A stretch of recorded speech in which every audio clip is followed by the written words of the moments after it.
Welcome back to Pisces TV with Montana B. This is your daily vibe, Pisces, for the collective of Pisces, Sun, Moon, Venus, and Rising, wherever it may fall in your chart or in your environment.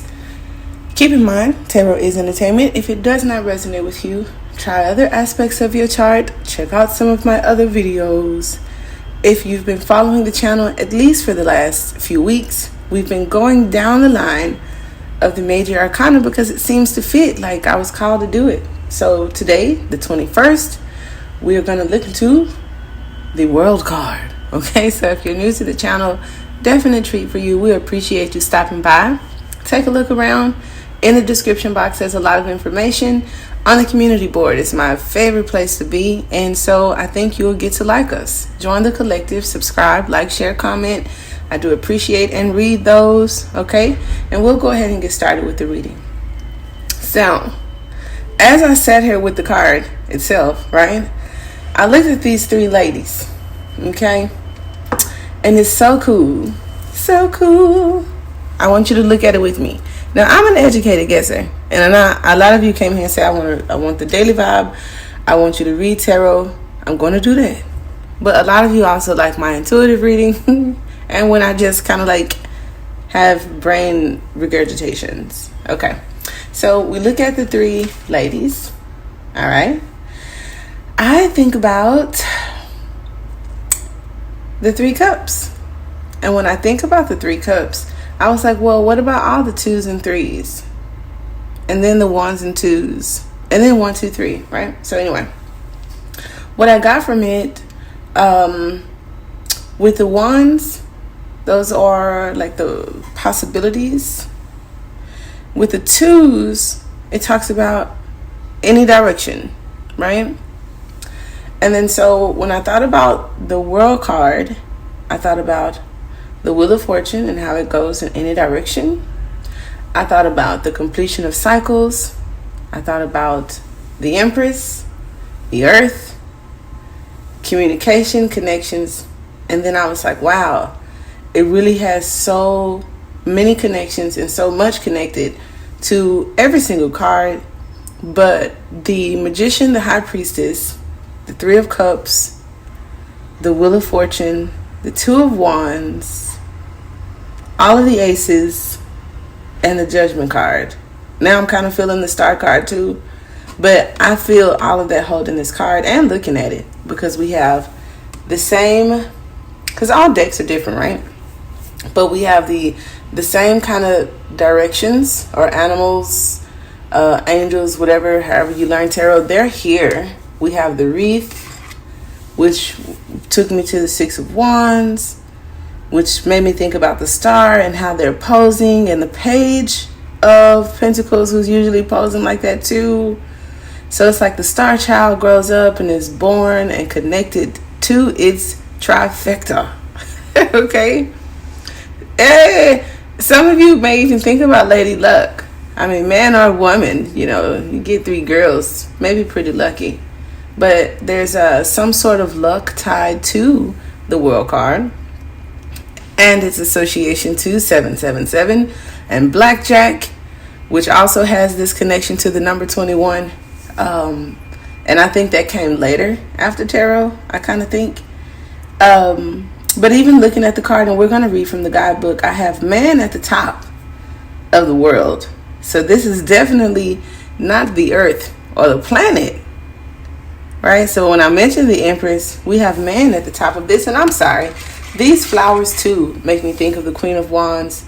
And she, if I think about the world, the lady usually holds those 2 wands. Makes sense. All right, so let's see what the guidebook says about our world card. Now, many of you, if you watch my channel, you may know the traditional meanings to a lot of the cards. As we also have courses, but I am using, because you'll ask, the Alchemical Visions Tarot, which is super dope. 78 keys to unlock your subconscious mind, because I have a lot of magicians, divine children, and superstars here. So maybe that's what you're trying to do. We got the World card, and it's a lot here, so I'm going to try to paraphrase and speed read. If you were here for the star card reading, that was pretty impressive. A lot of you were asking me, what's that book? And da-da-da-da-da. So, the World card shows us 3 naked dancers, okay, framed by a living wreath of flowering branches. There's the connection to the Emperor. But this is not an ordinary tree. It is the tree of evolution upon which all living creatures, from sponges to humans, are identified and placed on the tree of life. So they designed the tree of life. All right. So the World card has a connection to the tree of life. The central figure, accompanied by 2 sisters, is dancing the dance of evolution. All right. This not only celebrates the formation and evolution of life on Earth for the past 2 billion years, it also celebrates the inevitable and unavoidable dive toward consciousness. It is as if the tree of evolution is surmounted by an invisible tree that continues its upward movement, a movement toward the evolution of the soul. Between the outer dance of the physical world's evolution and the inner dance of the evolution of the psyche, it is appropriate that the threefold dancers be called the world. Now, I don't know if you're anything like me, and I'm the one reading it, so I'm trying to go back to understand how we went from 2 sisters to 3 dancers. So, because it's really interesting. Okay, so I got the 2 sisters. And I know that we're moving toward the evolution of the soul. Okay. So, okay. Hey, guess what?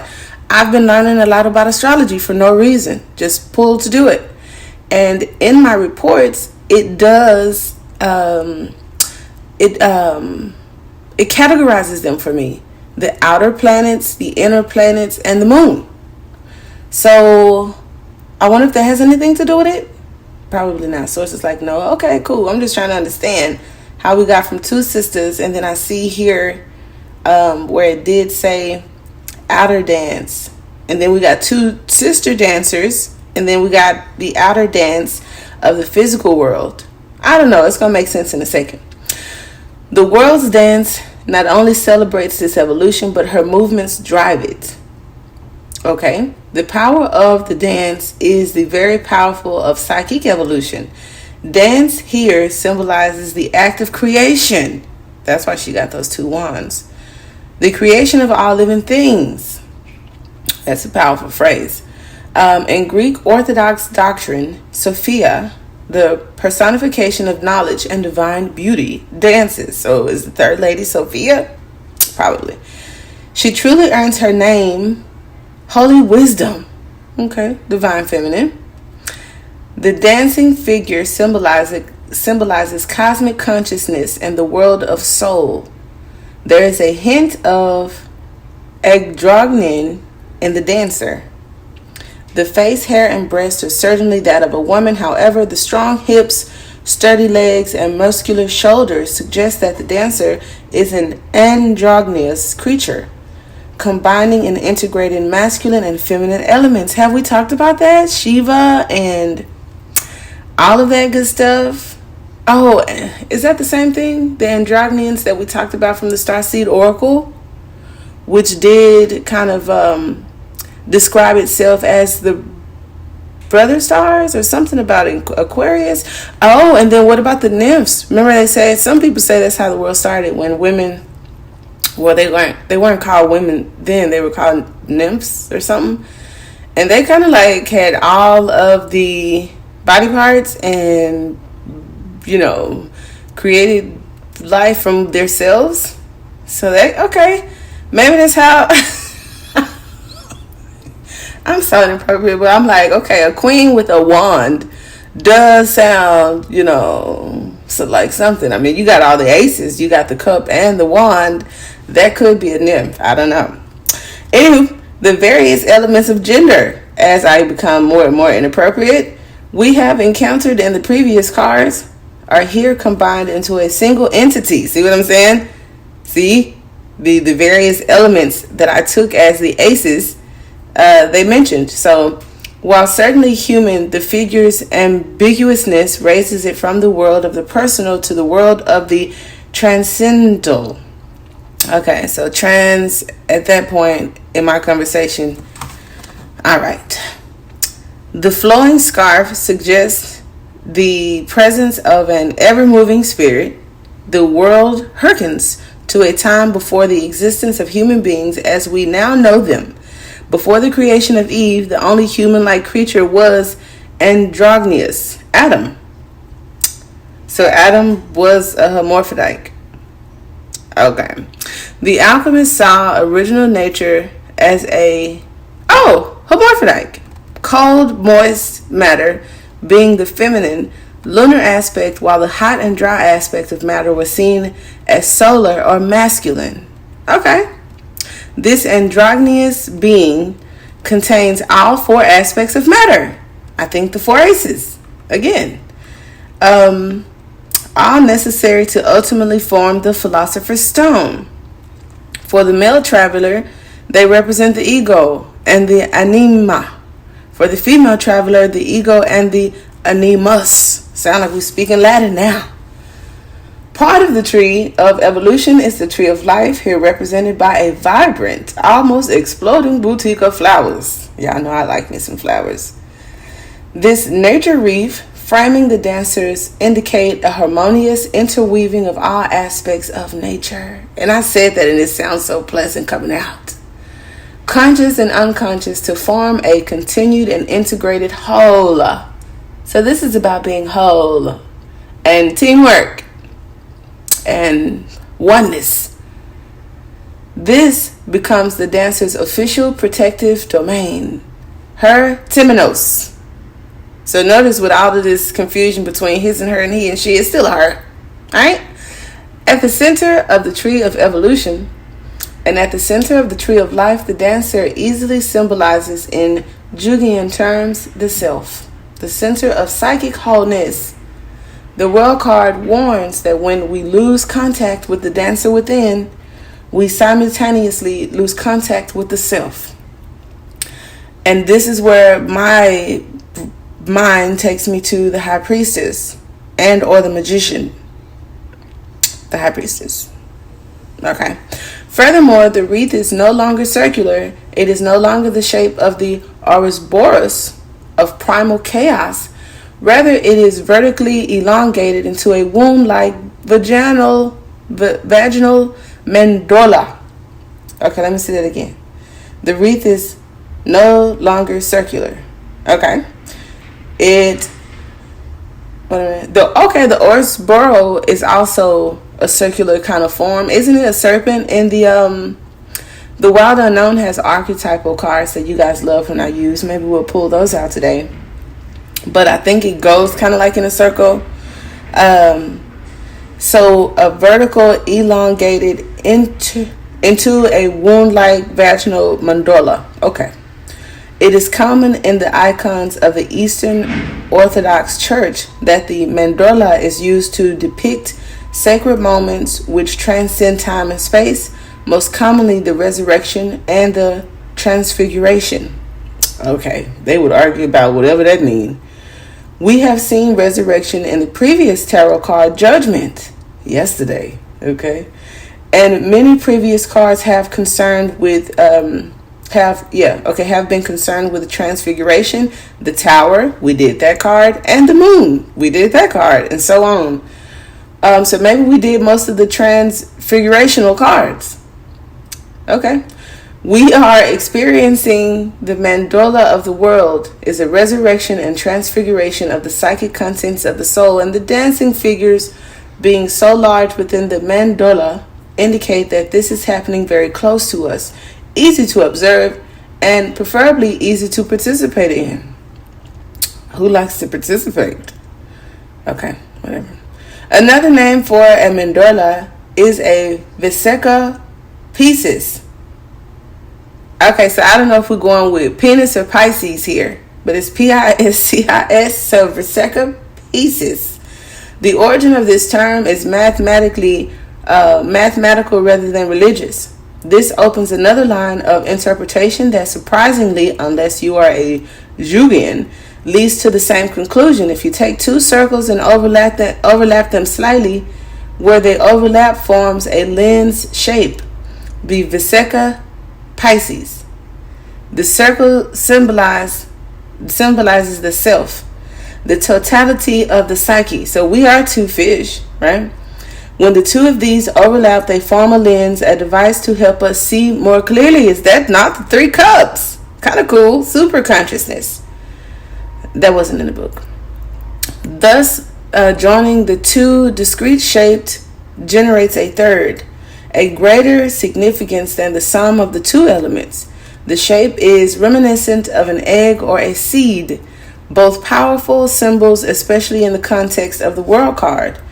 Vesica Pisces, Piscis. It could be Piscis. I like Pisces. Vesica. Okay. Has a third meaning that leads to still another line of investigation. It is the gas-filled swim bladder of a bony fish that controls buoyancy. Okay, so we control Beyonce.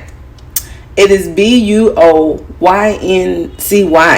It reminds me, it's like, I don't know why I feel like this word would be in connection to or opposite of clairvoyance, because it says buoyancy. Okay. It also allows them to stay at their current water depth without having to waste energy swimming. Symbolically, this tells us that it takes no effort to remain swallowed helplessly in the depths of the unconscious. On the positive side, the Vesica Pisces is positioned so that it is lower, so that it lowers the center of mass of the fish and thus provides stability. Many fish increase the volume of their swim bladders by gulping air. Okay, so Pisces fish need air. Okay, symbolically, the inspiration that is taking into us spirit breath. Okay, now this is familiar to us all, right? Will expand our psychic swim bladder. So when the fish gulp air, yeah, okay, and will rise, eventually gaining the surface and escaping the deliberating clutches of the unconscious. So it's like the water is the unconscious. And of course, the water animals, like Pisces, we're not animals, but you get what I'm saying. We can go deepest down into that consciousness while the air is up there, and the fire can't go too far down off of no water. And I think the earth could, though. So we'll have to figure that out.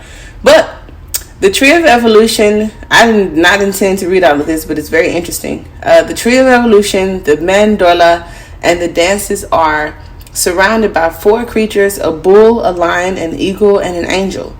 These reinforce the idea that the spirit and flesh, heaven and earth, belong together as co-equal parts of an undefined, unified whole. Okay.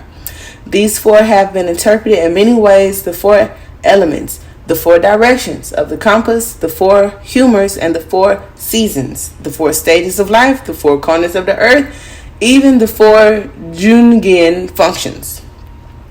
Okay, or Jungian, depending on where you're from. Starts with a J, don't know if it's silent.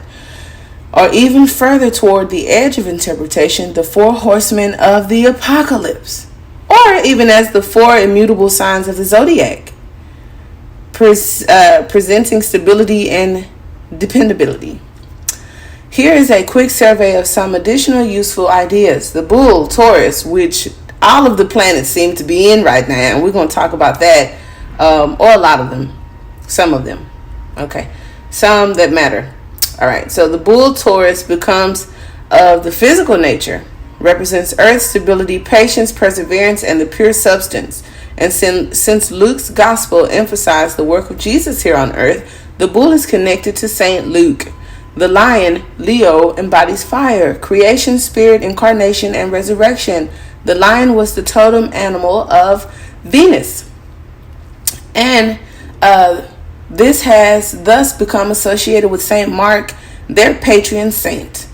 The eagle signifies Scorpio and water. Irony, huh? It stands for emotion, power, death, and regeneration. It is connected with Saint John, since the special concern was the inspirational and divine nature of Jesus, and the angel represents air, Aquarius. This search for truth, universal brotherhood, ideal relationships, and the interplay of perfect knowledge and perfect form. Because Saint Matthew stressed the genealogy of Jesus, Matthew is associated with the image of an angel. So all of my reincarnated angels here, I'm sorry, they searched high and low for those descendants, and they couldn't kill us all, could they? Anyway, the World Tarot card blends together in a unique way a balanced combination of spontaneity and stability. It represents also the perfection of the end of the cosmos, the secret which is within it, the rapture of the universe when it understands itself in wholeness. The traveler must remember that in tarot cards, like the world, that show a peaceful, quiet scene, what it represents is not an elemental stasis, but a dynamic equilibrium, typically achieved by the integration of elements of the unconscious. And I digress. Until next time, Pisces, namaste.